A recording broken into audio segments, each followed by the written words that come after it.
ಎಷ್ಟು ಸಾಧ್ಯವಾಗಬಹುದೋ ಅಷ್ಟನ್ನು ನಮ್ಮ ಜೀವನದಲ್ಲಿ ನಾವು ಅಳವಡಿಸಿಕೊಳ್ಳುವ ಪ್ರಯತ್ನ ಮಾಡಬೇಕು. ಏನದು? ನಮಗೂ ಸಾಕಷ್ಟು ಜನ ಬೈತಾರೆ, ನಾನಾ ರೀತಿಯ ನಿಂದೆಗಳನ್ನು ಮಾಡ್ತಾರೆ. ಯಾವುದೇ ರೀತಿಯಿಂದ ಮನಸ್ಸಿನಲ್ಲಿ ನೊಂದುಕೊಳ್ಳದಂತೆ ಅವರಾಡುವ ನಿಂದೆಗಳೆಲ್ಲ ನನಗೆ ಯಾವುದೇ ವಿಕಾರವನ್ನು ಮಾಡದೇ ಇರೋ ಹಾಗೆ ನನ್ನ ಮನಸ್ಸಿನ ಒಂದು ದಾರ್ಢ್ಯವನ್ನು ತಂದುಕೊಳ್ಳೋದು, ಅದು ಮನುಷ್ಯನಿಗೆ ಸಾಧನೆಗೆ ಬಹಳ ಅನುಕೂಲ. ಸಿಗೋದೇ ದೇವರ ಸ್ಮರಣೆ ಮಾಡೋದಕ್ಕೆ, ಶಾಸ್ತ್ರ ಓದೋದಕ್ಕೆ ಅಲ್ಪ ಅವಕಾಶ.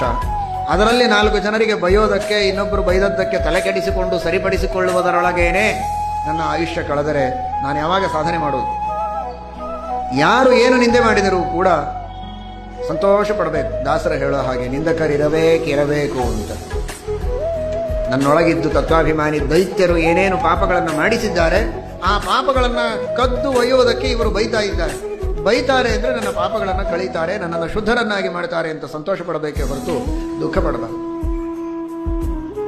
ಇನ್ನು ಯಾವುದೇ ಒಳ್ಳೆಯ ಕೆಲಸ ಮಾಡಿದ್ರೆ, ಸತ್ಕಾರ್ಯಗಳನ್ನು ಮಾಡಿದ್ರೆ, ಒಳಗಿದ್ದು ದೇವರು ಮಾಡಿಸಿದ, ದೇವತೆಗಳು ಮಾಡಿಸಿದರು, ನಾನು ಪರತಂತ್ರ, ಸ್ವತಂತ್ರವಾಗಿ ನಾನು ಮಾಡಿದ್ದೇನಿಲ್ಲ, ಇದೆಲ್ಲವೂ ದೇವರಿಗೆ ಅರ್ಪಿತ ಅನ್ನುವ ಭಾವನೆ ಸತ್ಕಾರ್ಯಗಳನ್ನು ಮಾಡುವಾಗ ನಮ್ಮ ಮನಸ್ಸಿನಲ್ಲಿ ಬಂದರೆ ಜಡಭರತರ ಸಂದೇಶವನ್ನು ಜೀವನದಲ್ಲಿ ನಾವು ಪರಿಪಾಲನೆ ಮಾಡಿದಂತೆ ಆಗುತ್ತೆ.